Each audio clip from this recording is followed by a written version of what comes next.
predicados por las iglesias cristianas. Hablo del hijo pródigo. ¿Cuántos no hemos escuchado esta parábola? Y esta mañana vamos a recordar algunas cosas importantes. Dice, vamos a abrir sus Biblias ahí en Lucas 15, del 11 al 32, y vamos a repasar algunas cosas de esta parábola. Dice que un hombre tenía 2 hijos, y el menor de ellos dijo a su padre: Padre, dame parte de los bienes que me corresponden, y le repartió los bienes. El padre la actitud del padre al parecer no es que le reclama algo a su hijo, pero es interesante ver que el hijo menor le exige al papá algo, y si nos ponemos a ver, pues no era de él, pero el papá se lo da. Y dice, no muchos días después, juntándolo todo, el hijo menor se fue lejos de una provincia apartada, y ahí desperdició sus bienes, viviendo perdidamente.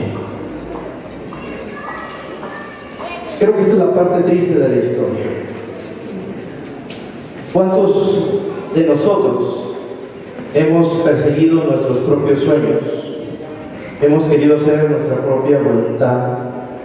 Hemos querido ser independientes de lo que Dios nos pide. Y la parábola del hijo pródigo a veces la situamos en aquella persona que se ha ido,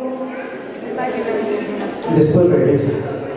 Pero quiero que esta mañana pensemos en la parábola del hijo pródigo y nos veamos a nosotros. Porque cada vez que tomamos una decisión que no es la voluntad de Dios, somos aquel hijo pródigo. Aquel joven se dejó seducir por las cosas del mundo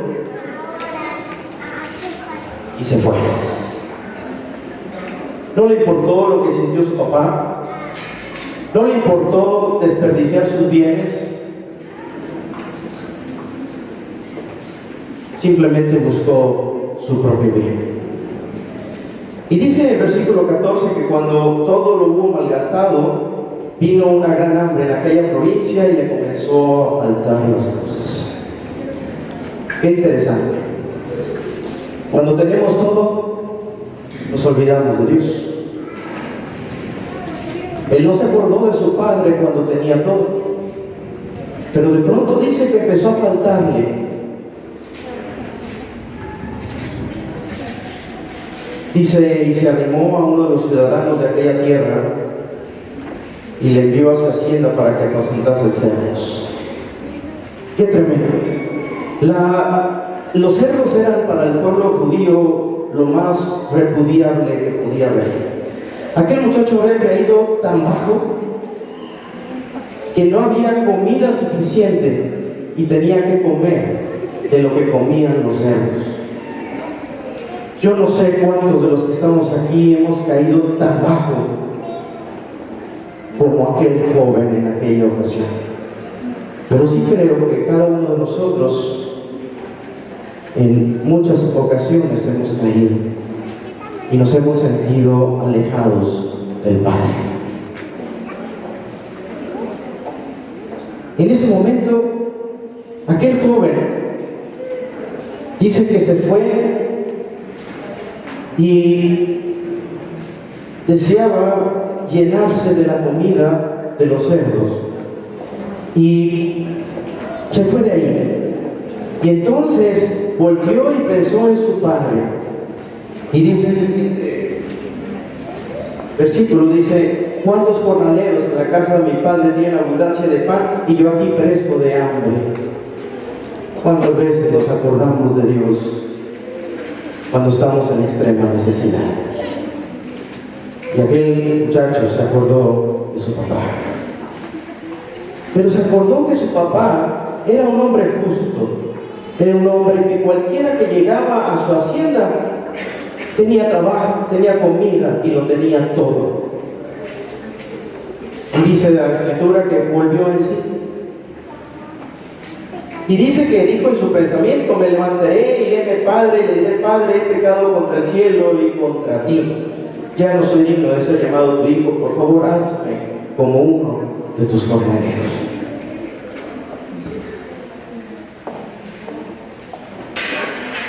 cuando nos encontramos en la condición más baja y más ruin, cuando nos sentimos solos, cuando nos sentimos alejados, en ese momento, ¿hacia quién volteamos a ver? Porque la Escritura menciona que aquel muchacho volteó y pensó en su papá. Y esta es la parte importante de la parábola del hijo pródigo. Porque cuando nos sentimos desanimados, cuando nos sentimos solos, cuando nos sentimos cansados, lejos, arruinados, cuando hemos pecado, cuando hemos traicionado a Dios, sentimos miedo de volver al Padre. Y dice que levantándose vino a su padre, y cuando estaba lejos lo vio su padre, fue movido en misericordia, corrió, se echó a su cuello y le besó. ¿Qué hubiera esperado cualquier otra persona? ¿Por qué lo hiciste? ¿Por qué te fuiste? Ya ves, te lo dije, te equivocaste. Pero su padre no le dijo eso. Simplemente lo abrazó, lo besó, lo vistió y lo volvió a ser su hijo. Y aquí me quiero detener en esta parte. Muchos textos en la Biblia hablan acerca del perdón. Y quizás es uno de los temas más abarcantes de la Escritura, pero es uno de los temas menos entendidos. Toda la Biblia habla de la debilidad del ser humano para exaltar la grandeza y la misericordia de Dios. Por eso a veces no entendemos algunos textos. Pero el perdón es un don de Dios. Dice Miqueas 7: tú que perdonas la maldad y olvidas el pecado del remanente, no retuvo para siempre su enojo, porque se deleita en misericordia. Pero acerca del perdón hay varias preguntas. ¿Perdona Dios a un pecador sin considerar su actitud hacia él? ¿Hay límites para el perdón de Dios? Si Dios me perdona, entonces ¿por qué me siento culpable? Hay varios puntos que debemos estudiar. El único pecado que no puede ser perdonado es aquel en el cual tú no lo confiesas, tú no te arrepientes y tú no lo expones ante Dios. Todos en alguna ocasión hemos fallado. Y en alguna ocasión hemos escuchado en nuestra conciencia decir: esta vez llegaste demasiado lejos para que Dios te perdone. Y entonces un sentimiento de culpa nos hace olvidarnos de nuestro Padre. Aquel joven, aquel muchacho no sintió eso porque se acordó del amor y de la misericordia de Dios, de su Padre.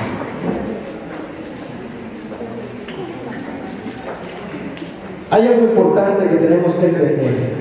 La confesión tiene como fin reconocer nuestra condición de que necesitamos a Dios. La confesión no tiene como propósito persuadir a Dios que cambie su manera de vernos. Y voy a decir algo que va a sonar difícil. Dios no nos ama porque Cristo murió en la cruz. Dios nos ama porque siempre nos ha amado. Y Cristo murió en la cruz porque Dios te ama. La confesión no cambia la manera de pensar de Dios cerca de ti. Algunos piensan que la condición para ser perdonados es nunca más pecar. Pero saben, esto nunca va a ser una condicionante para Dios. Porque la Biblia dice en Juan 6:37: el que a mí viene, no le echo fuera. Y no dice cuántas veces. La persona que acude a Cristo siempre será perdonada.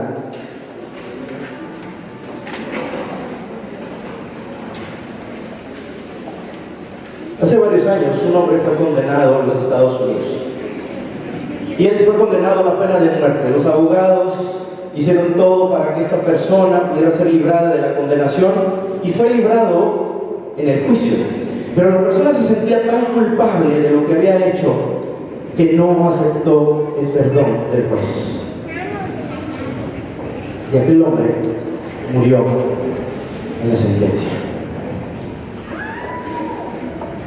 La humanidad entera estamos condenados a la muerte y solo en Cristo Jesús tenemos vida eterna. El perdón es un don, es un regalo divino. No tiene límites. El perdón de Dios no tiene límites. Los que lo limitamos somos nosotros. Nosotros somos los que le ponen límites al perdón de Dios. Por favor, en esta mañana, no sé qué haya pasado en tu vida y qué esté pasando en tu vida, pero no limites el perdón de Dios, porque es amplio, es total y es ilimitado en Cristo Jesús. Quizás surge una pregunta. Bueno, pero entonces, ¿es posible que alguien juegue con esto? ¿Es posible que alguien menosprecie el perdón de Dios? Eso es problema de la persona. Porque el perdón de Dios es gratuito, pero no es barato. Costó la sangre del Hijo de Dios. Costó la muerte de Cristo Jesús para la redención de tu vida y para darnos vida eterna a ti y a mí. Y es que nuestra lógica nos dice cosas diferentes. La lógica de nosotros nos dice, tienes que esforzarte y para presentar un examen y sacar 10. Y si no estudias, no sacas 10. La lógica nos dice que tienes que hacer algo para merecer algo. Y entonces cuando estudiamos el tema del perdón de Dios, no nos puede caber en la cabeza entender que tenemos que hacer algo, porque si no, entonces Dios no nos va a perdonar, cuando así no funciona Dios.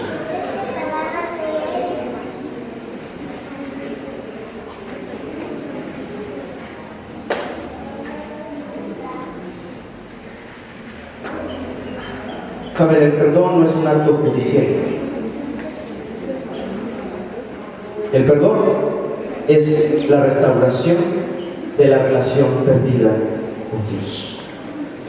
Es una transacción de amor. Eso es el perdón. Va más allá. Mejor pensemos, si aplicamos la lógica, pensemos entonces cuánto costaría que alguien done un órgano para salvar a otra persona. ¿Cuánto cuesta ese órgano? ¿Cuánto vale? No tiene valor, porque está en juego la vida de una persona. Y si alguien se está ahogando en el mar y le arrojan un salvavidas, ¿cuánto cuesta ese salvavidas? No tiene valor, porque está en juego la vida de esa persona. El amor y la necesidad hacen la diferencia. El perdón restituye nuestra relación con Dios y con el ser humano. Sí, hay cicatrices que quedan, pero eso nos recuerda lo que Dios ha hecho por nosotros.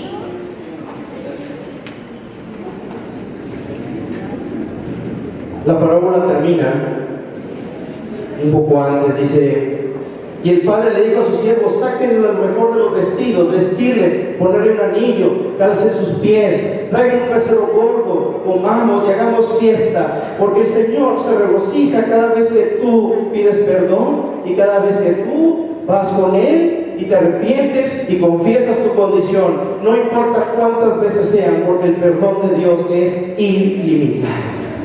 Amén.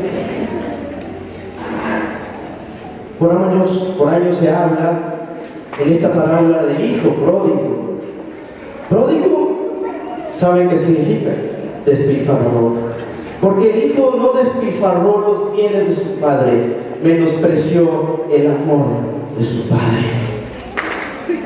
Pero hablemos esta mañana del amor de Dios y de su Padre que no tiene límites. Porque aquel papá hizo fiesta, se regocijó, abrazó a su hijo, lo besó, lo perdonó y no le importó nada de lo que había sucedido, porque lo único que le importaba era que su hijo había regresado. Y lo único que le importa a Dios en esta mañana es que tú estés aquí, no importa la condición en la que te encuentres. Amén.